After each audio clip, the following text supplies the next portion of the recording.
მოგესალმებით. ეს არის კასპის სათემო რადიო. ჩვენ ახლა ვიმყოფებით ომარ კელაპტრიშვილის სახლ-მუზეუმში. ჩვენთან ერთად არის ქალბატონი ციმი კელაპტრიშვილი, ომარ კელაპტრიშვილის მეუღლე. გამარჯობათ ქალბატონო ციმი. გამარჯობათ, მოგესალმებით. საციამოვნოა თქვენი სტუმრობა. ავიდეთ ზემოთ მუზეუმში. კი, თუ შეიძლება გვიამბეთ, კი, სახლ-მუზეუმის დაარსებისა და კი ბატონო. ყველანაირად თქვენ იმყოფებით ჩვენი სახლ-მუზეუმის ეზოში. ეს გახლავთ ომარ კელაპტრიშვილის სახლ-მუზეუმი, რომელიც ომარმა 55 წლის წინ თავად თავისივე ხელით ააშენა. სახლ-მუზეუმი ისტორიული მნიშვნელობისაა და გამორჩეული კულტურის ძეგლია იმ მიმართულებით, რომ აქ იკრიბებოდა გასული საუკუნის საუკეთესო საზოგადოება, დიდი მამულიშვილები, რომელთა სახელები ოქროს ასოებით არის ჩაწერილი ქართული კულტურის ისტორიაში. მუზეუმი შეიქმნა 1993 წლის თებერვალში, მაგრამ ოფიციალურად გაიხსნა 2003 წლის ოქტომბერში. ეს გახლავთ ჩვენი განთქმული აივანი კელაპტრიშვილების. აქედან ზოგადად იშლება საუცხოო ხედები, ჩანს ძლევის ქედი, სადაც აღმართულია წმინდა გიორგის სახელობის ტაძარი. და წეგან მოგახსენეთ, რომ იკრიბებოდა დიდი მამულიშვილები და ყოველთვის აქ, როდესაც დიდი სუფრები იშლებოდა ხოლმე, იყო აუცილებლად უნდა ეყურებინათ პირდაპირ, იმიტომ რომ ჩვენი მუზეუმიდან ჩანდა მთის იქეთ დიდგორის მთა და ყველა იყო იმ მდგომარეობაში, რომ მაინდამაინც უნდა ამ აივნიდან ეყურებინათ ამ გარემოსთვის. შევიდეთ ახლა მუზეუმში და მოგიყვებით ომარ კელაპტრიშვილის ცხოვრებისა და მოღვაწეობის შესახებ.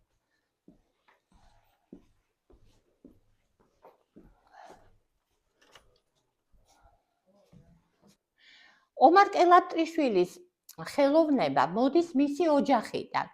მამა მისი მიხეილ კელაპტრიშვილი იყო თვითნასწავლი მუსიკოსი და კასპში არ ჩაივლიდა არასოდეს არც ერთი ლხინი ღონისძიება, რომ მას არ მიიღო მონაწილეობა თავისი დასტით.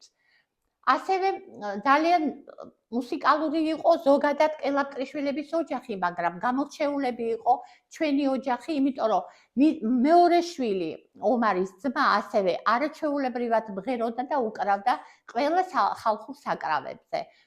მინდა გაჩვენოთ ომარის ნიღაბი, რომელიც გარდაცვალების შემდეგ აუღეს და ასევე მისი მარჯვენა ხელი, რომელიც ომარმა თბილი ჩაიტანა საფლავში და აი ასე წერდა მაშინდელი პრესა, რომ შეუცნობელი ომარ კელაპტრიშვილს საფლავში თბილი მარჯვენა ჩააყოლესო. ომარის იყო ძალიან შრომელი, ძალიან დიდი ღვაწლი აქვს ხალხური მუსიკალური ფოლკლორის წინაშე. ეს გახლავთ მისი ეპიტაფია, რომელიც დიდუბის პანთეონში დევს მის მარმარილოს საფლავზე სალამურს ენა ჩაუდგი ბულბულის ყელის დარა და სული ჩაუბერე ამღერდა ქართველთა გასახარა და ღმერთო ეს ჰანგი მიკურთხე აცოცხლე აწდა მარადა. ომარი იყო ძალიან დიდი მოღვაწე იმ მიზნით, რომ მან პირველმა საქართველოში მივიწყებული ხალხური ინსტრუმენტები, რომლებიც 1000 წელს მოიცავენ, აიყვანა უმაღლეს საშემსრულებლო დონეზე და მთელ მსოფლიოს გააცნო და შეაყვარა ჩვენი ქვეყანა. პირველი კლასიკური ნაწარმოები, რომელიც ომარმა შეასრულა, ეს იყო ზაქარია ფალიაშვილის ოპერა დაისიდან, როდესაც მან ლაურეატის წოდება მიიღო, გაიმარჯვა კონკურსში და ეს იყო როგორც მეხის გავარდნა საქართველოში, იმიტომ რომ როგორ შეიძლებოდა უბრალო პრიმიტიულ საკრავზე, სალამურზე შესრულებულიყო კლასიკა, მაგრამ ომარი მარტო არ დაჯერდა ზაქარია ფალიაშვილს, შეასრულა არაერთი კლასიკური ნაწარმოები, მათ შორის მოცარტი, ალიაბიევი, ბროსინი, ენესკუ სტოროლა, უამრავი მუსიკალური ნაწარმოებები, რომლებიც აი ხის ჩასაბერ საკრავებზე სრულდებოდა. მინდა გითხრათ, რომ ომარს ძალიან დიდი ტრადიცია ჰქონდა ოჯახიდან მიღებული, მაგრამ მისი მოღვაწეობა შემდეგ გაგრძელდა თბილისში, სადაც მან დაიწყო სწავლა სერგო ზაქარიეძის სახელობის კულტ საგანმანათლებლო სასწავლებელში და მოხდა ისე, რომ ომარმა სასწავლებლის დამთავრების შემდეგ განაგრძო მუშაობა კასპიის კულტურის სახლის ცენტრის დირექტორად და აი იქედან დაიწყო მისი მოღვაწეობა ხელოვნებაში, მაგრამ შემდეგ იძულებული გახდა, რომ თბილისში დაბრუნებულიყო, რადგან ეს იყო 1968 წელი, როდესაც ომარი ჩაირიცხა ანსამბლ რუსთავში და დაარსების დღიდან გარდაცვალებამდე იყო ანსამბლ რუსთავის უცვლელი სოლისტი და ინსტრუმენტალური მიმართულების ხელმძღვანელი ანსამბლის. შემდეგ ომარმა აი ეს გახლავთ ფოტოები, ომარმა დაარსა ასევე ამ პერიოდში ხალხურ საკრავთა სკოლა ფოლკლორის სასახლეში, გაზარდა თაობები. ის ქალბატონო ციმი რუსამორჩილაძე, ხო? რუსამორჩილაძე, რომელიც ჩვენი გაზრდილია დღეს და ყოველთვის ძალიან ტკივილით იგონებს თავის ბიძას, ასე ვთქვათ. ომარმა შექმნა ტრიო დაძმა კანდელაკების შემადგენლობით. და ამის მერე უკვე დაიწყო ეს მოგზაურობა უცხოეთში. მაგრამ ომარის უზადო ნიჭი, მისი შესრულება ამ ხალხურ ინსტრუმენტებზე ტრიუმფით გაგრძელდა რუსთავთან ერთად. 25 წლის მანძილზე ომარი იყო ანსამბლ რუსთავის სოლისტი და შემოიარეს მთელი ევროპა, ამერიკის კონტინენტზე 5 თვენახევარი იყვნენ. შემიძლია ვთქვა, რომ ანსამბლი რუსთავს უდიდესი როლი მიუძღვის ხალხური მუსიკალური ფოლკლორის განვითარებაში იმ მიმართულებით, რომ მათ მთელი ხალხური სიმღერა, საკრავები, ქორეოგრაფია მთელ მსოფლიოს გააცვლეს და შეაყვარეს ჩვენი ქვეყანა. ამ ანსამბლში მოღვაწეობდნენ ქართული კულტურის კორიფეები, როგორებიც იყვნენ ანზორ ერქომაიშვილი, გახლავთ ეს ანზორ ერქომაიშვილი, ეს უდიდესი პატრიარქი ქართული ხალხური სიმღერის, აქ ეიფელის კოშკის ქვეშ დგანან და ალავერს სვავენ, ესე ვთქვათ. ხო, ასევე ჰამლეტ გონაშვილი, ეს ერის ტკივილია ჰამლეტ გონაშვილი, აქაც პარიზში არის ომარი და ჰამლეტი და ორივენი იყვნენ ძალიან განათლებულები, ძალიან უყვარდათ თავიანთი სამშობლო და ყოველთვის უნდოდათ, რომ თავიანთი სამშობლო ესახელებინათ. აი ეს ფოტო გახლავთ ჰამლეტის გარდაცვალების წინა დღე. და როდესაც ომარი მოგზაურობდა უცხოეთში, ყოველთვის აღტაცებაში მოყავდა მსმენელები და ისინი ინტერესდებოდნენ ხოლმე სალამურით და ერთ-ერთი ეს ფოტო მეტყველებს, რომ აი საფრანგეთი აქ და ფრანგებს ასწავლის სალამურზე დაკვრას. აი ის ფოტო გახლავთ, აი ეს არის ჰოლივუდში გადაღებული, ლოს-ანჯელესში. აი ეს ფოტო არის გადაღებული კი იმ პერიოდში. ეს გახლავთ იტალიაში რაფაელა კარასთან გადაღებული ტელეწამყვანი და მომღერალი. აი აქ არიან პორტუგალიაში ომარის ძალიან ახლო მეგობრობა აკავშირებდა რეზო თაბუკაშვილთან და ხშირად რეზო თაბუკაშვილი დაყვებოდა მათ გასტროლებზე, როდესაც ისინი დადიოდნენ უცხოეთში. ომარს ძალიან დიდი გამოხმაურება ჰქონდა პრესის სახით, უცხოური პრესიდან, ასე ვთქვათ და აი აქ არის რას შეფასებას აძლევს მსოფლიო პრესა და ეს არის იტალია, ეს არის ვენეცია და ამ დროს ანსამბლს ახდა ჯანსუღ ჩარკვიანი პოეტი და ასეთი რეცენზია დაუწერეს იტალიურმა გაზეთმა და შემდეგ ჯანსუღმა გაახმოვანა ეს რა ქვია რეცენზია და ყვიროდნენ იტალიელები, ამერიკელები, ფრანგები, ესპანელები სცენიდან არ უშვებდნენ ომარ კელაპტრიშვილს და დღეს როცა სალამური მეცხვარესად გადაავიწყდა, უნდა გენახათ რა დღით კვნესოდა ამ ვირტუოზი მუსიკოსის ხელში. ომარ კელაპტრიშვილის ღვთიური სალამური დაიბეჭდა ასეთი სათაურით იტალიის გაზეთებში წერილი. აი ახლა ამერიკაზე მინდა წაგიკითხოთ, უმაღლესად გაწაფული ვირტუოზი შემსრულებლის ომარ კელაპტრიშვილის მიერ მგზნებარე ქართულ ფლეიტა სალამურზე ნაზი ტემბრითა და ულამაზესი ბგერებით შესრულებული მელოდიები ბერძნული ღმერთების ინსტრუმენტების ჟღერადობას გავსო. სასწაულია აი პირდაპირ. აქეთ კიდევ ომარ კელაპტრიშვილმა სალამურზე სოლისტმა სალამურზე დააკვრით ნამდვილი ფურორი შეიტანა მაყურებელში. მან პირველ მოქმედებაში მისი დიდოსტატური ვირტუოზობით საუცხოო შესრულების მანერამ წარმოუდგენელი სანახაობა წარმოდგენად გადააქცია. სამ დროს არის 1975 წელი და აგვისტო. კი, ეს ესპანეთი. გახლავთ ამერიკა, ისა ბოდიში, გერმანიაში.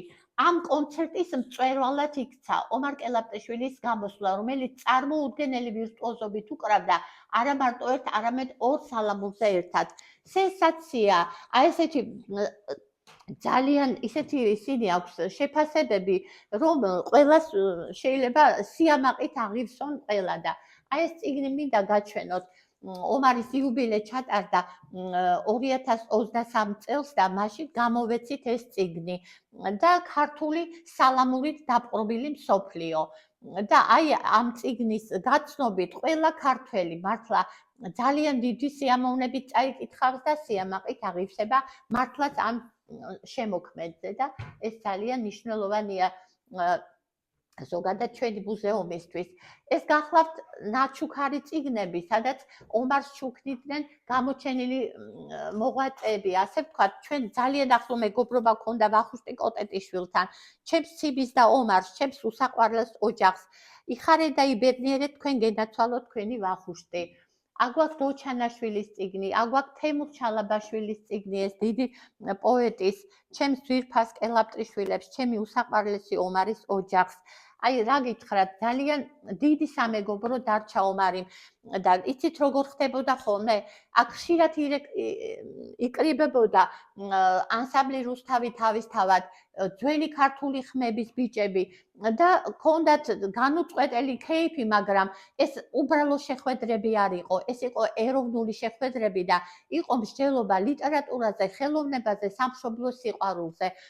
ქალბატონო ციმი, ძალიან საინტერესოდ საუბრობთ. ძალიან შთამბეჭდავია ეს ყველაფერი და ძალიან გთხოვთ, აი რამოდენიმე სიტყვით ამ კარადის შესახებ, ამ სუვენირების შესახებ. მიპყრო ყურადღება ძალიან ამ სილამაზემ და გითხარით რამოდენიმე ნივთი დარწმუნებული ვარ ეს ყველაფერი ძალიან ანტიკვარული სახით არის შენახული ამ კარადაში. ესე იგი, ომარმა 25 წლის მანძილს უამრავი სუვენირები ჩამოიტანა საქართველოში და ეს კარადა მოიცავს მცირე მსოფლიოს რო იტყვიან. ყველა აქ განლაგებულ ნივთს თავისი ისტორია აქვს. მაგრამ მე გავამახვილებ რამდენიმეზე ყურადღებას. აი ეს ჭიქა არის მე-18 საუკუნის ჭიქა, რომელიც ჰერმან ვედეკინდმა ეს ჭიქა არის მე-18 საუკუნის ჭიქა, რომელიც გამოჩენილმა გერმანელმა რეჟისორმა ჰერმან ვედეკინდმა აჩუქა ომარს და როგორ მოხდა ამ ჭიქის ჩუქება, ჩატარდა ქართული კულტურის დღეები, ეს არის 1974 წელი გერმანიაში სარბრუკენში და ჰერმან ვედეკინდმა დაპატიჟა ანსამბლი რუსთავი თავის ვილაში, ოპერის თეატრის მომღერლები, რუსთაველის თეატრის მომღერლები და ჩაატარა ასეთი კონკურსი. ვინც დღეს მოგვაწონებს თავს, იმას ვაჩუქებ ჩემს საგვარეულო ჭიქას. და როდესაც ომარის გამოსვლის დრო დადგა, მან თურმე ნაბადი მოისხა, იქ წერასებიანი ეზო აქვს ჰერმანს და შევიდა მის სიღრმეში და ისე შთამბეჭდავად დაუკრა თუშური მელოდია, რომ ჰერმანმა გამოაცხადა, რომ უცილობლად ეს ჭიქა ეკუთვნის ომარ კელაპტრიშვილს. მეორე მინდა გაჩვენოთ ეს სათვალეები, ჩელენტანოს ნაჩუქარი სათვალე, რომელიც იცით როგორი ექსცენტრიული მუსიკოსი და მომღერალი და მსახიობია და ესე იგი ფანტასტიკ ასეთი შეძახილით მოიხსნა ეს სათვალე და გაუკეთა ომარს და უკვე 40 წელს მეტია ჩვენს მუზეუმს აფშვენებს ეს მისი სათვალე. ყველას თავის ისტორია აქვს. მე შემიძლია გითხრათ, რომ აი ეს გონდოლა არის ვენეციური, ვენეციაში ნაჩუქარია. ის სურათიც არის ვენეციაში ნაჩუქარი სურათი. აი ეს ყველაფერი არის ჩამოტანილი უცხოეთიდან, რომელიც გვახსენებს ომარის რომელ ქვეყნებში იყო და რა ნივთები და სუვენირები ჩამოიტანა იქედან. აი საათიც მინდა გითხრათ, ის ხიროკო კაკოსანი, ასეთი იყო იაპონია იაპონიიდან, საქართველოს კი. საზოგადოების თავმჯდომარე, რომელმაც აი ეს საათი მაჯისხელის სუვენირის სახით. სუვენირის სახით აჩუქა და აი ეს სურათი კიდე იტალიაში მხატვარმა აჩუქა, რომელიც ოქროს ფანქრებით არის შესრულებული. ესეც იტალიიდან არის ჩამოტანილი და ესეც ერთ-ერთი სუვენირია ჩვენი მუზეუმის შემადგენელი. მე რაღაც გამორჩა უნდა მეთქვა, რომ ომარის აი ეს ინსტრუმენტებით მოიარა, ეს მსოფლიო შემოვლილი ინსტრუმენტებია, უცხოეთში ძალიან ბევრ ქვეყანა გამოვლილი და აი ეს მინდა გაჩვენოთ, რომ ეს არის ძვლის უენო სალამური, რომელიც ადასტურებს, რომ ხალხური ინსტრუმენტები უხსოვარი დროიდან მოდიან ჩვენ ქვეყანაში, უხსოვარი დროიდან აღმოჩნდა ჩვენს ქვეყანაში და ეს აღმოაჩინა დიდმა ივანე ჯავახიშვილმა მცხეთაში არქეოლოგიური გათხრების დროს წყემსი ბიჭის საფლავი აღმოაჩინა, რომლისთვისაც ჭირისუფალს ძვლის უენო სალამური ჩაეყოლებიდან და შემდეგ ომარი წერს თვითონ, რომ ალბათ საზღვარი არ ქონდა ჩემს გაოცებას, როდესაც ამ სალამურს ჩაუბერე და 2500 წლის წინ დადუმებული სალამური ავახმიანეო. პირდაპირ აი ეს სასწაული. გახლავთ ჩემი მამამთილის ყამიშების ყუთი, რომელიც საუკუნეზე მეტი ხნის არის და ომარმა მომაბარა ეს მამა ახალგაზრდა ბიჭს გარდაეცვალა 16 წელს იყო ომარი და აი ამ ყუთში ინახავდა ომარის მამა მიხეილ კელაპტრიშვილი ყამიშს და ისიც წინვალეთ უკრავდა დუდუქს და ზოგადად აი ოჯახიდან წამოვიდა ყველაფერი ეს, რაც ომარმა შემდეგ მომავალში მისცა განვითარება, შენარჩუნება და პოპულარიზაცია. რელიკვიის სახე აქვს მიღებული. მედლებია, მისი მედლები, რასაც ჩუქნიდნენ უცხოეთში გასტროლების დროს, ეს გამოსული აუდიო და ვიდეო დისკები არის, მისი ნაქონი საათები, აი ყველაფერი, რასაც მანდ არის განლაგებული, ეს ომარის ნივთებია, პირადი ნივთებია.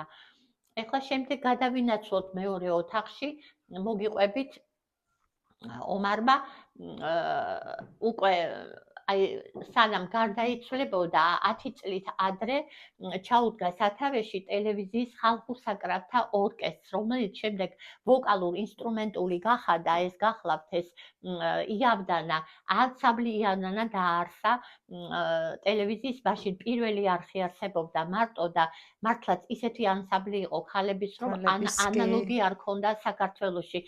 მართლაც უნიკალური ხმით დაჯილდოებული ქალბატონები მღეროდნენ და 6 წელი ეძებდა ამ ხმებს, 6 წელი და 6 წლის ძიების შემდეგ მიაგნო და შექმნა არაჩვეულებრივი ანსამბლი, რომელსაც შემდეგ მისი გარდაცვალების შემდეგ იავნანა ერქვა და დაერქვა კელაპტარი. ეს მეორე ინსტრუმენტი გახლავთ ომარისი, ერთი იქ არის ნახეთ ალბათ და ეს მეორე ინსტრუმენტია ომარის ხელშენავლები და ნაქონი. აი ეს ინსტრუმენტები, ხალხური ინსტრუმენტები, ნახევარი თითქმის არის მსოფლიო შემოვლილი, ზოგი ნაჩუქარია დანარჩენი ინსტრუმენტები და აი ეს ომარის სამეგობრო კიდე. ქალბატონო ციმი, ჩემი ყურადღება მიიპყრო ამ სილამაზემ. ჩოხა არის შემოცმული ამ ლამაზ კაბაზე და ხომ ვერ მეტყვით რა ნიშნავს ეს ყველაფერი. მინდა გითხრათ, რომ ეს ჩოხა ანსამ რუსთავმა აჩუქა მუზეუმს. ამ ჩოხით დადიოდა ომარი უცხოეთში და მართლა მსოფლიო შემოვლილია და ეს კაბა გახლავთ ჩემი საქორწილო კაბა და აი ასე ჩავთვალე, რომ ამ ჩოხის შიგნით დავკიდე ჩემი საქორწილო კაბა. კარგი აზრია ეს აი ეს ტელევიზიის ჩოხა, ტელევიზია მაჩუქა, რო წეღა გესაუბრეთ. პირველ არხზე მუშაობდა ომარი მთელი 20 წელიწადი და იქ დაარსა წეღად გესაუბრეთ ანსამბლი იავნანა. ეს და უკან არის კიდევ ეს საკონცერტო, ესეც საკონცერტო იყო, ესეც ის არის. და ბევრი ტანსაცმელი შენახული გვაქვს. ის სილამაზე ქალბატონო ციმი. აი ეს კიდევ არის ხევსურული ამ ჩოხა, ეს არის ხევსურეთში მოქარგული. და სულ აი იმდენად არის ძვირფასი, რომ სულ ხელით არის ნამუშევარი და ეხლა ძალიან ბევრია ესეთი ხევსურული ისა ჩოხები, მაგრამ იმ პერიოდში, როდესაც ეს ომარს ეცვა, მაშინ არ ვიცი, ძალიან იშვიათობა იყო. წარმომიდგენია რამდენი ხანი ეს არის მოუნდებოდნენ გეტყვით მე 45 წლის არის ეს ჩოხა, 45 და წლის. თვითონ მოქარგვას რამდენი ხანი მთელი მოუნდებოდნენ წელი კარგავდა მზექალა არაბული ამას. ზექალა მზექალა არაბული და ისტორიული ეს ტახტი კიდევ ომარის ნაქონიაზე დიწვა და ამიტომ ამ ხელ ადგილი დაუთმევთ, რომ მისი ის არის მემორიალური ნივთი, ასე ვთქვათ. ქალბატონო ციმი, ჩვენს მაყურებელს რომ გავაცნოთ ამ კუთხის ისტორია. ძალიან ლამაზად გამოიყურება ეს აფიშები და განსაკუთრებით ეს წერილები და რა ვიცი, ყველაფერი რომ კი, გეტყვით, კი ამბობთ. ესე იგი, მინდა გითხრათ, რომ ეს აფიშები არის ომარის ერთადერთხელ შემოქმედებითი საღამო ქონდა სიცოცხლეში ხელოვნების მუშაკთა სახლში. აი ეს პირველი აფიშა მაგაზე მეტყველებს და მეორე აფიშა 50 წლის რომ გახდა უკვე გარდაცვლილი იყო და მეორე აფიშა მაშინ რუსთაველის თეატრში გაკეთდა ხსოვნის საღამო. და აი აქეთ აფიშაზე გეტყვით, რომ კასპის რაიონში გერისო კელაპტრიშვილი იყო კასპის კულტურის განყოფილების მისი ძმა იყო. კი, ხელმძღვანელი და ძალიან ბევრი ისაყავს აი ეს გამოჩენილი პიროვნებები კასპიდან და კავთისხევიდან და გავაკეთეთ კონცერტი ფილარმონიის დიდ საკონცერტო დარბაზში. გერისო ხელმძღვანელობდა, ომარი ეხმარებოდა და იღებდა მონაწილეობას ვახუშტი კოტეტიშვილი უძღვებოდა, ის იყო რა ქვიან ზაალიშვილი იყო, თენგიზ ზაალიშვილი, ქოროკაციაშვილი იყო, ის იყო მოცეკვავე თენგიზ ნათაძეს მიყავდა კიდევ ეს საღამო, ასევე ძალიან მოკლედ კასპიდან იყო უამრავი ვახტანგ გუდაშვილი, ესეც კასპიდან არის ძალიან ცნობილი მოცეკვავე და აი ეს ხალხი შეკრიბეს ორივე ძმებმა და თან ჩართეს ანსამბლები და არაჩვეულებრივი კონცერტი იყო, ხო. მე გინდა გითხრათ, რომ ომარს ძალიან დიდი საბეგობრო ყავდა უცხოეთში, არა მარტო უცხოელები, ქართველებიც კი და აი ეს არის ქართველების და უცხოელებისაც კი გამოგზავნილი წერილები, თავიანთი ხელით დაწერილი. არის გერმანიიდან, არის ჰოლანდიიდან, არის საფრანგეთიდან, იტალიიდან, აი ესეთი ის არის და ამიტომ დაცული მაქვს, რახან ხელით არის სულ მოწერილი, რომ არ გაფუჭდეს და არ დაზიანდეს. ეს მინდა გითხრათ, რომ აქ აი უყურეთ ომარი ბუკლეტებში აკეთებდა ხოლმე ასეთ ჩადაწერებს. რომი 1986 წელი 12 აგვისტო შეიძლება შეიშალოს კაციო.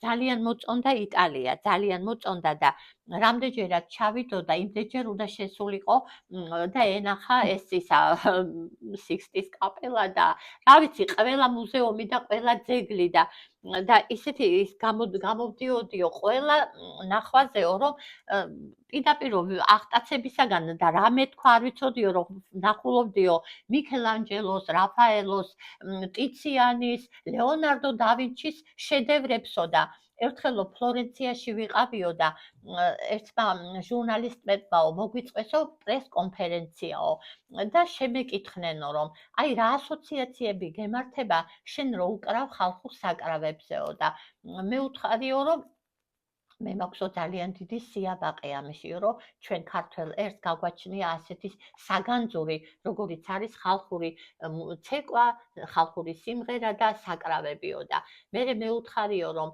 აიო თქვენ რო ისმენთო ჩვენ მუსიკასო და ზოგადად ხალხურ სიმღერასოцо, რა ასოცია გემართება თქვენო და აი მინდა ვიყო ქართველიო, იქ დავსაფლავდე და დავიმარხო, სადაც ეს სიმღერები და ეს მუსიკა დაიბადაო.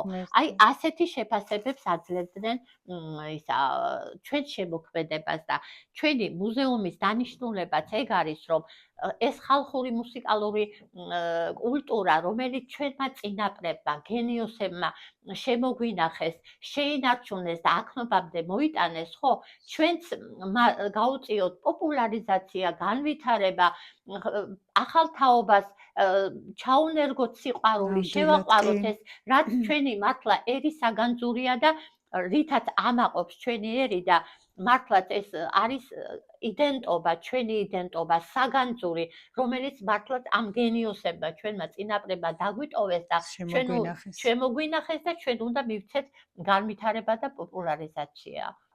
ქალბატონო ციმი, თქვენ ძალიან საინტერესოდ საუბრობთ.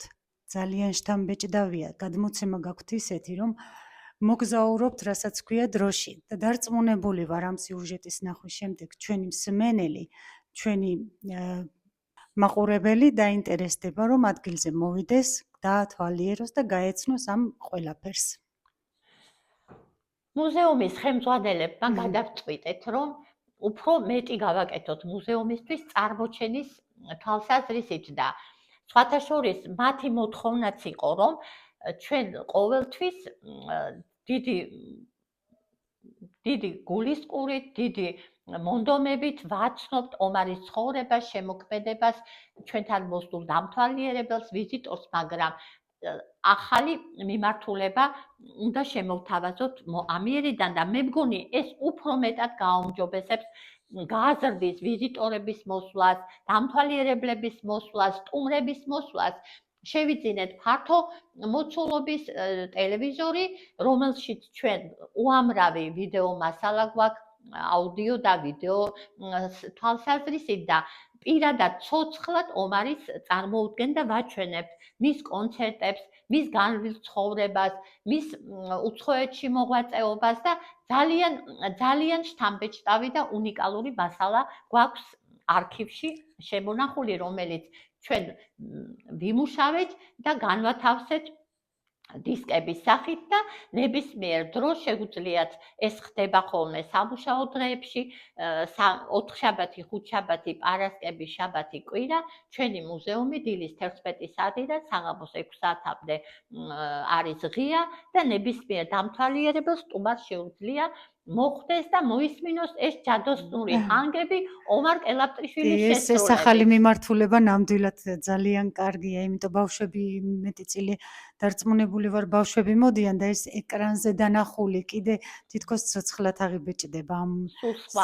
სულ სხვა და დარწმუნებული ვარ მობრძანდებიან და ისიამოვნებენ ამ ყველაფრით. ქალბატონო ციმი, თქვენი საუბრიდან გამომდინარე, გავიგე რომ ვიცით რომ მთელი მსოფლიო აქვს ომარ კელაპტრიშვილს შემოვლილი და მაინტერესებს თუ არიან ვიზიტორები, უცხოელები სხვადასხვა ქვეყნიდან თუ ინტერესს იჩენენ, თუ ჩამოდიან ამის შესახებაც რო იცით. არის ასეთი შემთხვევები, რომ ვიზიტორები ჩამოდიან ნამდვილად უცხოეთიდან და იყო ასეთი შემთხვევა ერთხელ ღამის 11 საათზე გავაღე მუზეუმი.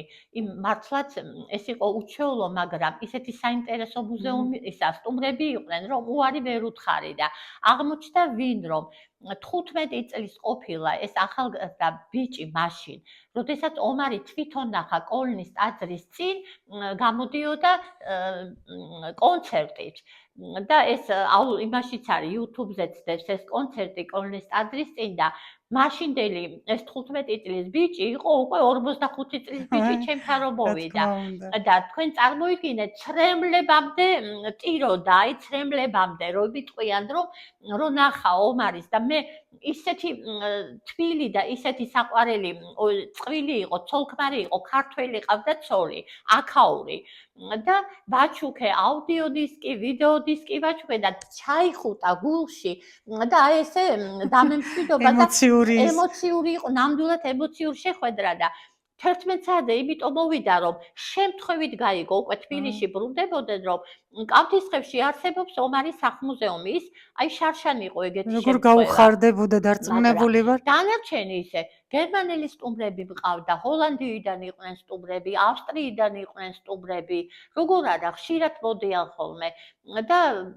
ძალიან ისა არის ბევრი რომ იცნობდა, აი ასაკოვანები, მაგრამ არიან ისეთებიც ახალგაზრდები, რომლებსაც გადმოცემით იციან რომ ასეთი ადამიანი ცხოვრობდა და მოღვაწეობდა ინტერესი. ინტერესმა გამოიწვია მათი აქ სტუმრობა.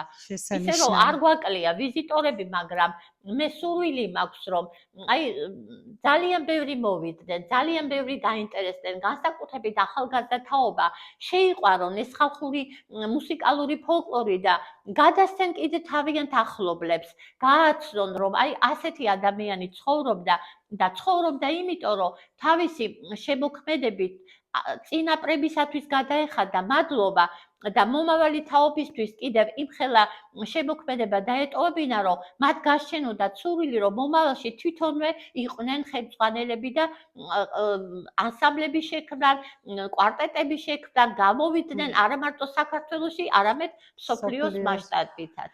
დიდი მადლობა ქალბატონო ციმი, გისურვებთ უამრავ წარმატებას, ვუსურვებ ამ მუზეუმს, უამრავ ვიზიტორს, განვითარებას, წინსვლას და ყოველივე კარგს. მადლობა დიდი. მეც მადლობა თქვენ.